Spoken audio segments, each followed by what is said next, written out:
Pak Prabowo kalau mau itu datang ke Singapura. Singapura itu kan cuma dapat 10%. Maksudnya cuma dikenakan 10% daripada Indonesia yang 32% atau Filipina. Ya, Vietnam aja 46%. Biasa-biasa aja gitu loh. Vietnam itu kan Cinanya di ASEAN. Adiknya RRC.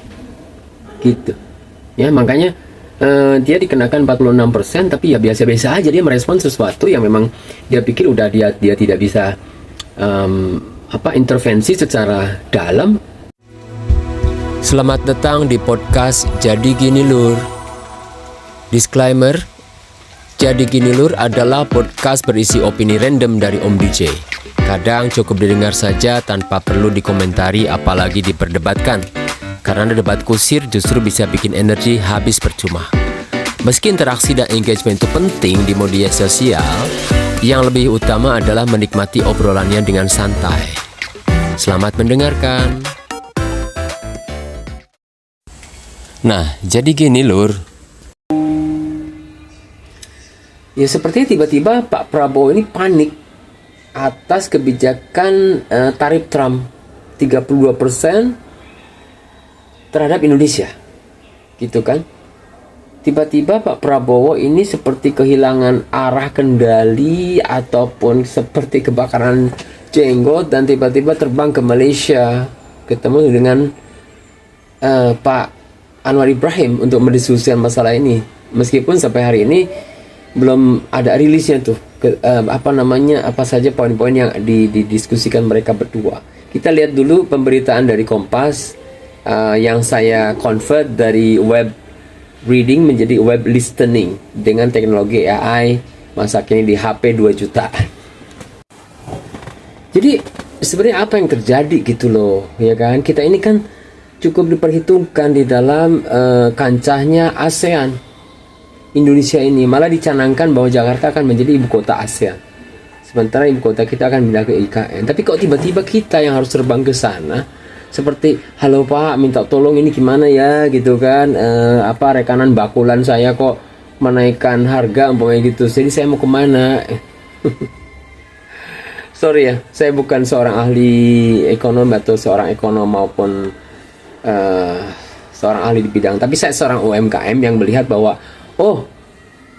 gitu loh, sepertinya kebijakan Trump ini sesuatu yang penting banget, yang besar saat ini, padahal kebijakan dalam negeri kita untuk ngopeni UMKM itu tidak digubris sama sekali, sehingga UMKM itu kelihatannya sekarang memang bukan kelihatannya, adalah sedang nyungsep mati kutu, mati suri. Ini yang kita harus bersihkan dulu di dalam. Presiden Prabowo Subianto dan PM Malaysia Anwar Ibrahim bertemu 4 mata di Putrajaya. Dalam pertemuan halal bihalal itu, keduanya membahas sejumlah isu global, di antaranya terkait kebijakan tarif resiprokal Presiden AS Donald Trump. Liputan6.com, Jakarta, Presiden Prabowo Subianto dan Perdana Menteri, PM, Malaysia Anwar Ibrahim membahas dampak kebijakan tarif impor Amerika Serikat, AS, yang ditetapkan Presiden Donald Trump terhadap negara-negara di ASEAN. Pembicaraan ini berlangsung saat keduanya bertemu untuk halal bihalal di kediaman resmi PM Anwar Ibrahim di Kompleks Seri Perdana, Putrajaya, Malaysia, Minggu, tanggal 6 April tahun 2025. Dua pemimpin negara pendiri ASEAN itu juga berdiskusi membahas isu-isu strategis lainnya, termasuk bantuan terkoordinasi kawasan untuk korban bencana gempa bumi di Myanmar. Dalam suasana lebaran yang penuh keberkatan, saya telah menerima kunjungan silaturahim daripada sahabat lama yang juga Presiden Indonesia, yakni Bapak Prabowo Subianto lewat petang tadi, kata PM Anwar dalam bahasa Melayu sebagaimana dikutip dari media sosial resminya. Kami berbincang mengenai isu-isu serantau yang penting, termasuk dampak tarif baru yang diterapkan Amerika Serikat terhadap negara-negara ASEAN, selain menyentuh usaha dan tindakan bersama dalam memberikan bantuan kemanusiaan kepada rakyat di Myanmar yang terkesan akibat bencana gempa baru-baru ini, sambung PM Anwar Ibrahim.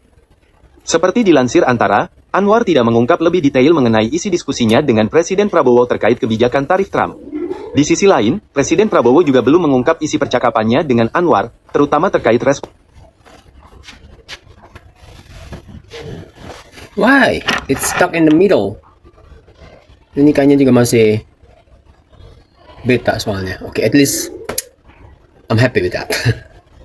Kita akan terus di podcast yang berikutnya ya. Maksud gua tuh urgensinya apa Prabowo? Gitu loh, tiba-tiba menghadap Anwar Ibrahim. Malaysia sendiri mungkin punya permasalahan yang sama. Dan Indonesia punya posisi yang lebih strategis daripada Malaysia dibanding dengan dalam hal ini dagang G2G gitu ya. Kita ini udah di atas Malaysia gitu loh. Kalau kita ingin memproduksi sesuatu kemudian dijual ke Amerika dibanding dengan Malaysia, ya mungkin Malaysia ada, tapi coba dilihat, dia lebih berkiblat ke Inggris, dia lebih berkiblat ke Commonwealth, ke Eropa, ke sana pintunya ketimbang kita. Lah kita 350 tahun katanya dijajah oleh Belanda, which is not dijajah. Ini adalah sebuah perusahaan Belanda VOC yang memang dia cari duit di sini, cari rempah, cari sesuatu yang dijual ke Eropa sana. Kenapa nggak diteruskan aja gitu? Hubungan mesra waktu itu dengan VOC, yang kemudian VOC bangkrut ya, gitu kan, atau tidak lagi berlanjut. Tapi sebenarnya rempahnya dari kita itu sudah ada di negara-negara Eropa sana. Di follow up aja sebenarnya. Jadi jangan sampai seperti kebakaran jenggot gitu.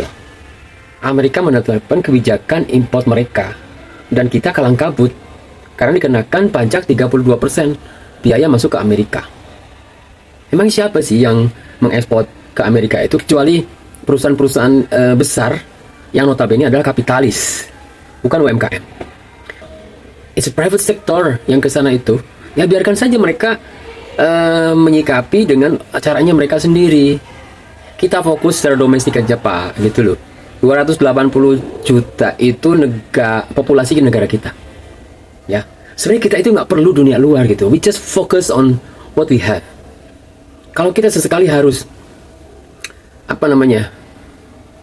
membeli dari luar karena kita memang tidak punya, tapi dibatasi, hanya tertentu aja, tidak lebih dari 10%. Gitu ya. Begitupun kita penjualan keluar, kalau kita bisa memproduksi di sini terhadap barang-barang yang kita produksi ya, dari A ke B, dari B ke C, dari C ke A gitu, dan antara perusahaan menjadikan sesuatu gitu. Kalau perlu ya memang kita establish bisnisnya di sini, tidak untuk dijual kemudian dirakit di sana. Itu mah teknis lah, tapi intinya begini, artinya jika memang kita ini pengen menyikapi ya secara regional nih, Southeast Asia, ASEAN ini sangat kuat loh dulu ya, dan kita bisa menjadi sebuah kontinen yang memang lebih kuat daripada Amerika atau Eropa sebenarnya saat ini. Gue percaya terhadap buku Megatrend Asia itu sebenarnya terjadi gitu, cuman karena kepentingan perut masing-masing sehingga ego dan emosinya itu pertinggi ketimbang logis. Pak Prabowo kalau mau itu datang ke Singapura. Singapura itu kan cuma dapat 10%. Maksudnya cuma dikenakan 10% daripada Indonesia yang 32% atau Filipina. Ya, Vietnam aja 46%. Biasa-biasa aja gitu loh. Vietnam itu kan Cinanya di ASEAN, adiknya RRC gitu.